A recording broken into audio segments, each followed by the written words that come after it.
Tenants in every part of the city, they should celebrate tonight. They should say that finally we have been heard. The City of Toronto's renovictions bylaw has been making its way through the various bureaucratic processes here at City Hall for several months. Now, the public consultations for the bylaw wrapped up at the end of September, and today we're getting a clearer look at what the bylaw will include and how it will be enforced. Those landlords that are using renovations as an excuse to evict people, you can't get away with it now.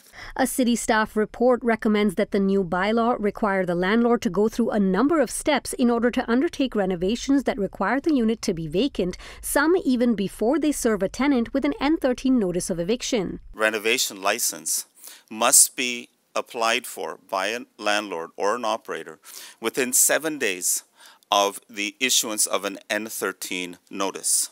The application for the residential rental renovation license will cost $700. To apply, the landlord will have to have approved building permits plus a report by a qualified person that says the renovations require vacant possession.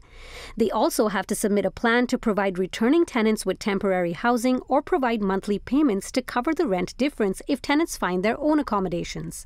The city has a process to ensure tenants are paid and kept in the loop. One of the things that we're proposing to do is to create a public registry so people can track online in real time how that renovation is going. There would be documentation and some sort of security within that, a declaration that the landlord would maintain contact with the tenant and advise them once the work was complete. If the rules aren't followed, fines could range from $0 to $100,000 depending on the violation.